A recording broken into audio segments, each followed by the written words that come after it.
Welcome back, everybody.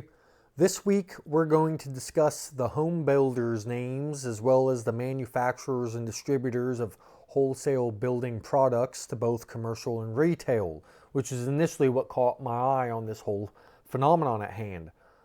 What phenomenon am I talking about? All-time highs. I've been eyeballing and been biting at the bit, as I disclosed last week or the week before when I entered my Louisiana Pacific position, to get into the manufacturers and distributors of building products to both retail and commercial via Builders First Source, Boise Cascade, Blue Links, Louisiana Pacific, and not so much the home builders themselves. But they, once you say it doesn't stop going up, it actually finally stops going up. Well, it's that, and when you actually enter the position. So, maybe I'll jinx myself here, but so here it is, all-time high.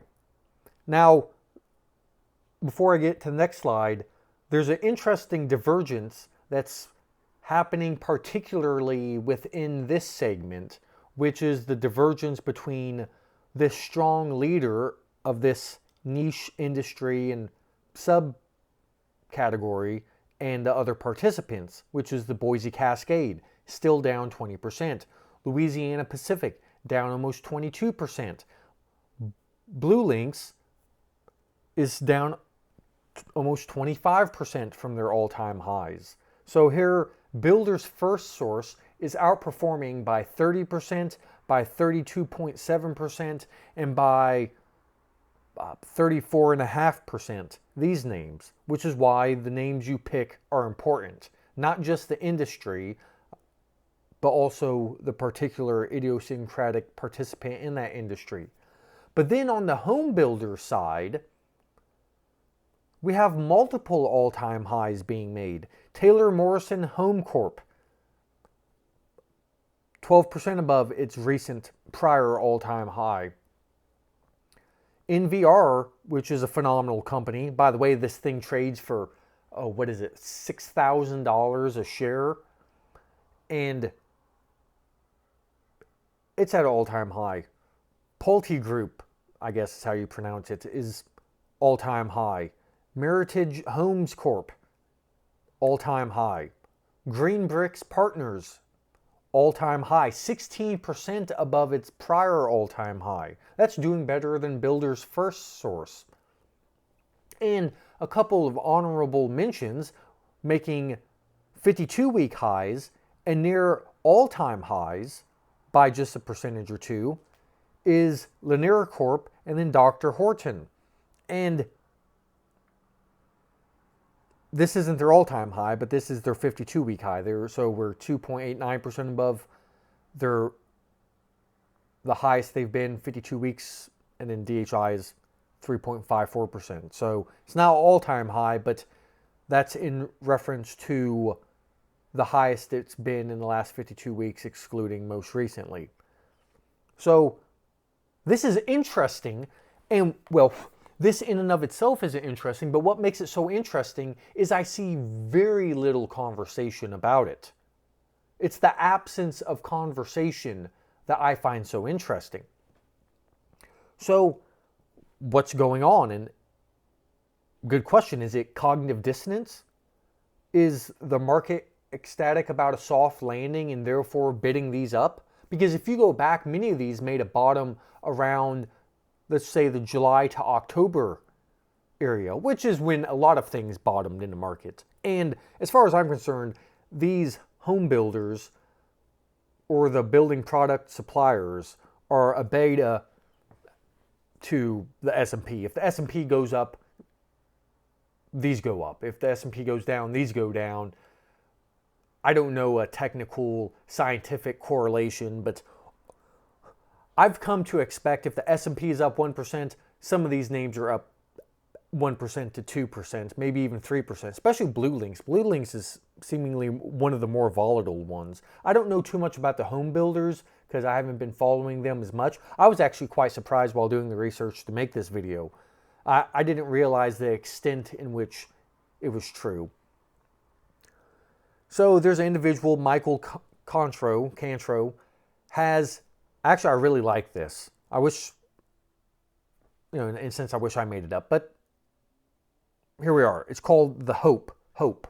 And what it stands for is housing, O's for new orders, P's for profits, E's for employment.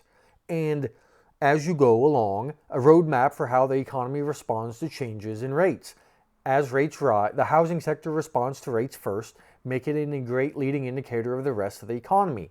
And at the top of the chart, you can see, I won't name them all, but NAHB, permits, ISMO, AWH, which is average working hours, payrolls, personal income. And so housing took a dive.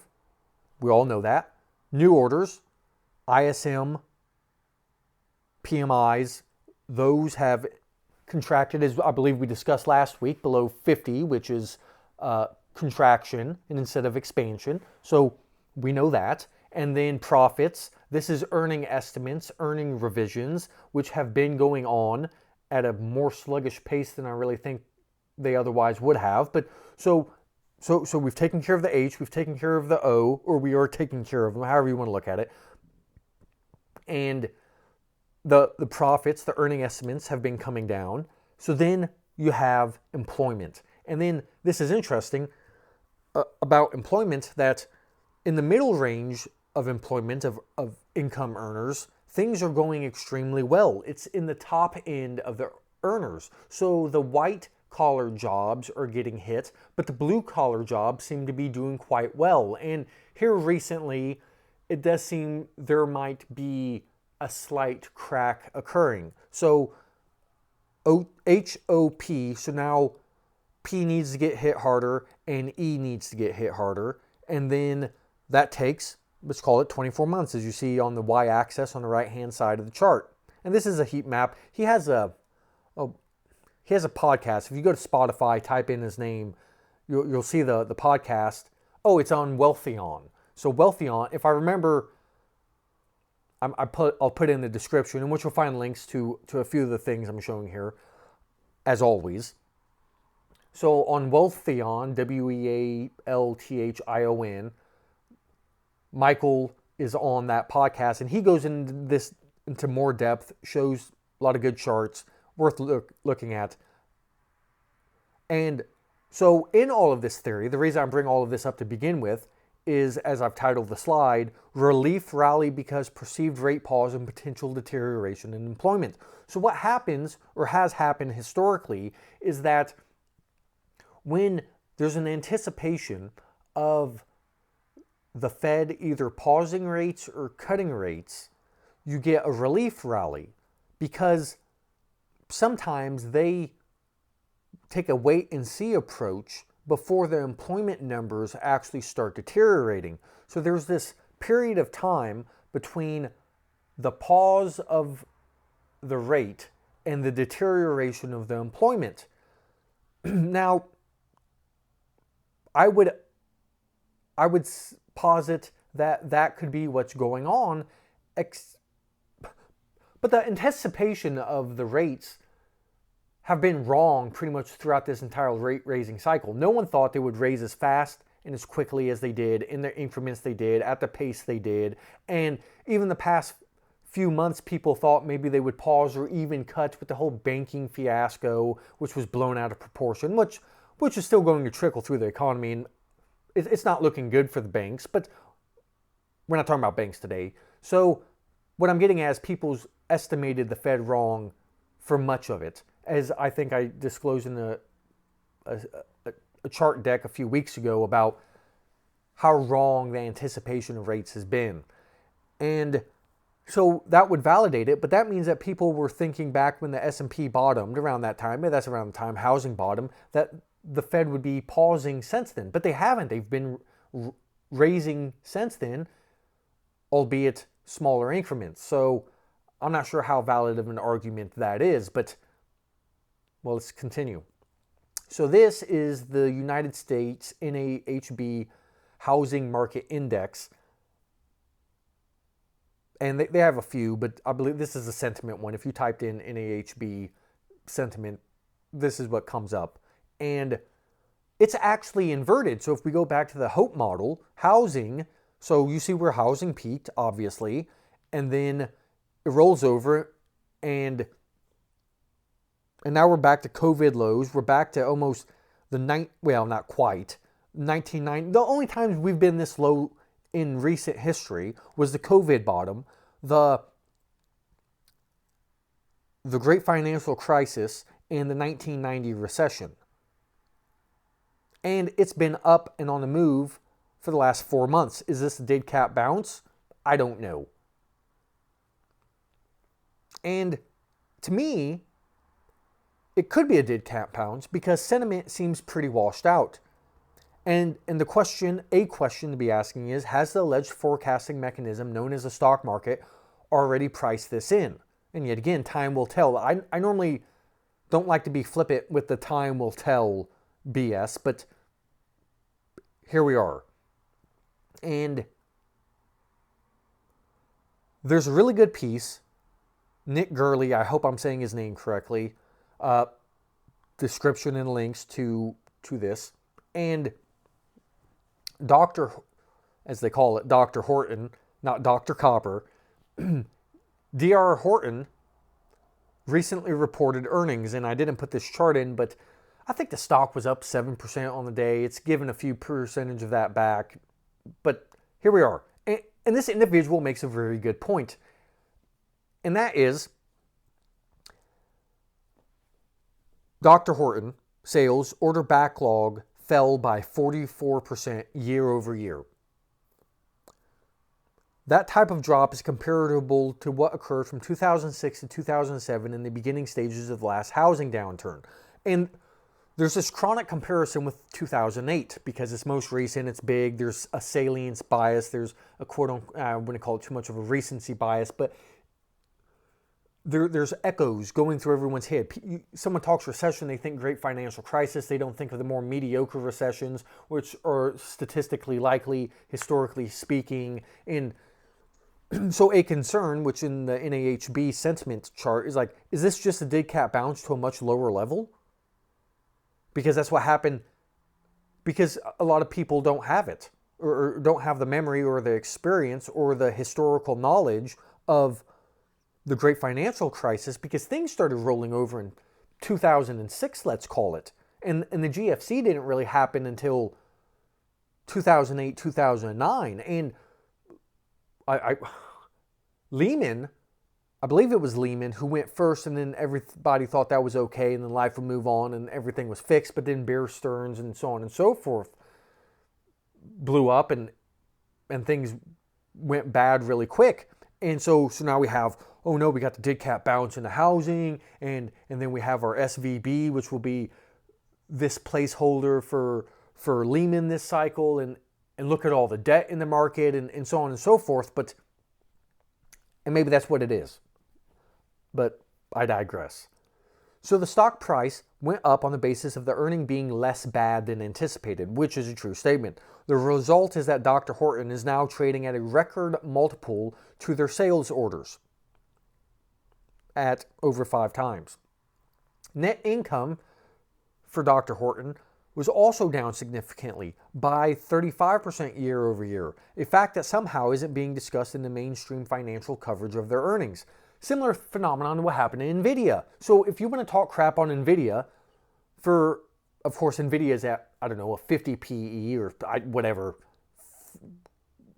or is it 50 times sales? I don't know, a lot. I mean, if you want to talk crap on NVIDIA, then you have to keep constant your comparisons and control for variables and apply it elsewhere. So, interesting point he makes. The hype is coming from their Q2 sales order doing better than expected. Remember, the market's not just about reality, but it's about your perception of that reality.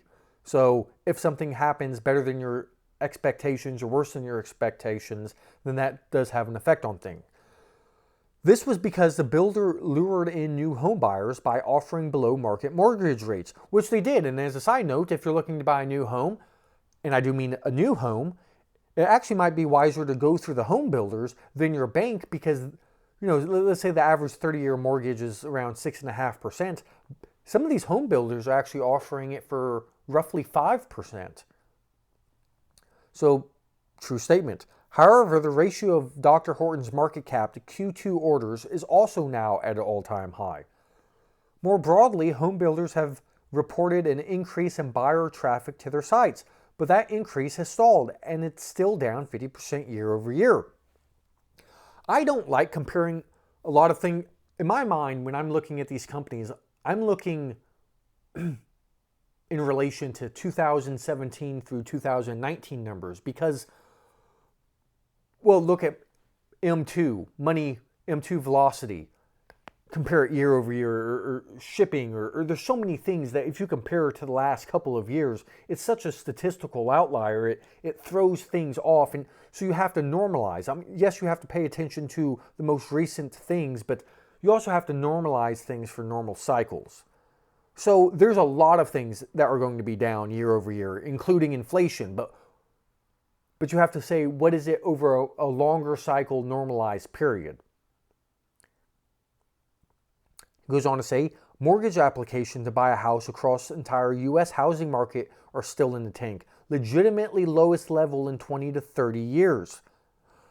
Now that's interesting. That means mortgage applications are below COVID low. They're below the great financial crisis low.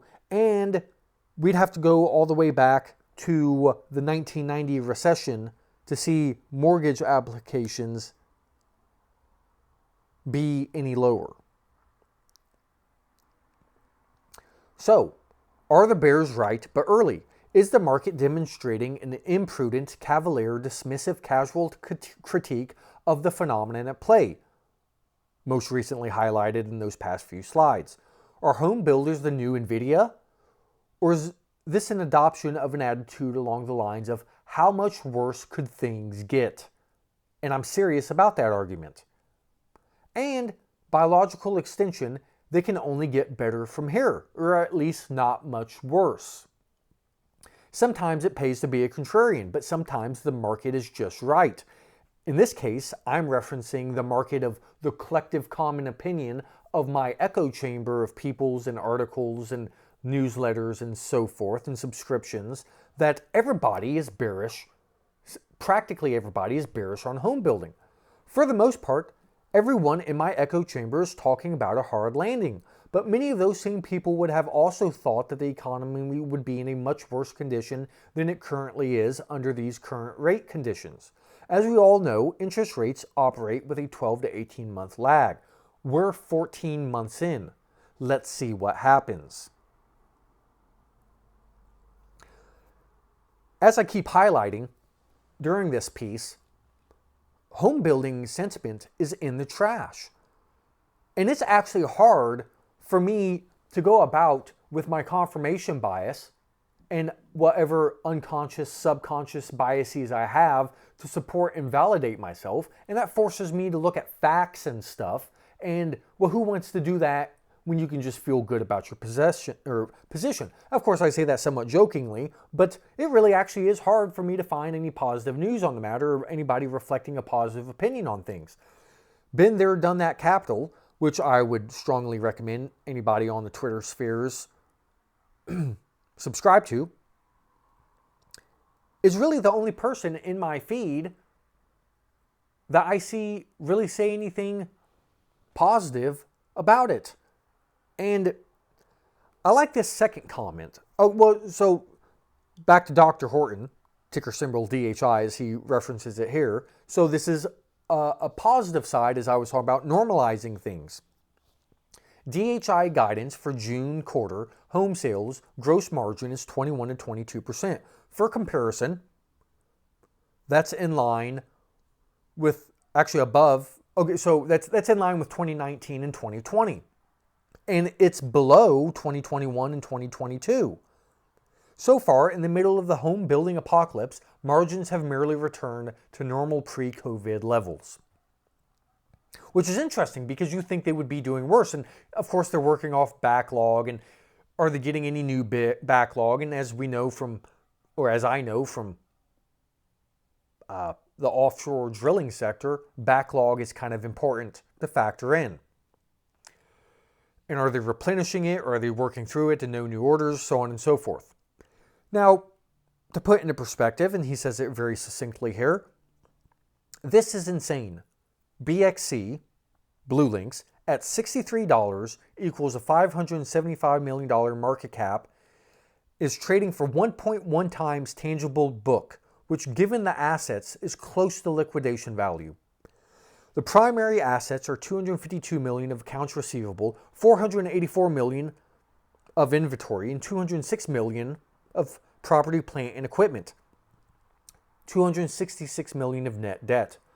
And that's quite true. And I actually was going to enter a position into Blue Links as well, not just Louisiana Pacific, but, well, I'm running into this problem with wanting to stack up my cash reserves, but then spending it. And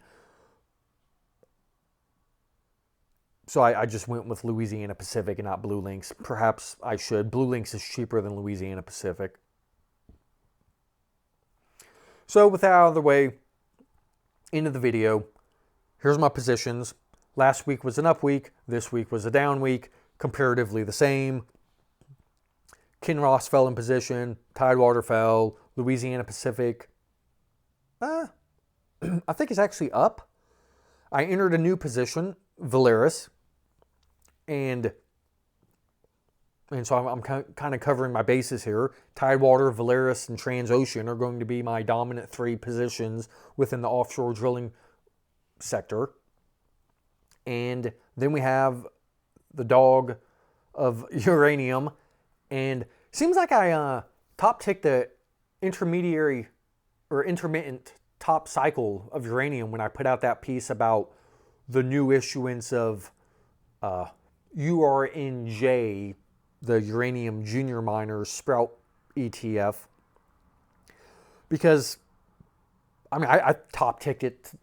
This really isn't a brag, because I'd rather brag about positions being up and not down and such forth. But here we are. And I mean, Kinross, if you pull up a chart, and I should have done it here, if you pull up a chart of just these gold names in general, it's up and to the right at a 45-degree angle. I mean, I wouldn't be completely surprised if we retrace at least half the move, right? I mean, if we were doing what's the technical pattern? DMARC indicators. There has to be a DMARC 13, DMARC 9, or what is it? Oh, it's been a while since I've looked this up. Sell. We've had to have hit it, right? I mean, we would have had to hit it on gold names. They've just ran so incredibly hard. And on what? The banking scare. Like, okay, good. I mean, there's always a reason, and you might not know the reason till hindsight, but my goodness, it's gone hard. So hopefully something else makes up the difference in the portfolio. And I know hope's not a strategy, because I only suspect Kinross to fall in price over the coming weeks, which might make a good entry point if you're interested, or to add to the position. See what happens. And I think with that said, we'll end this video, and thank you for watching, and until next time.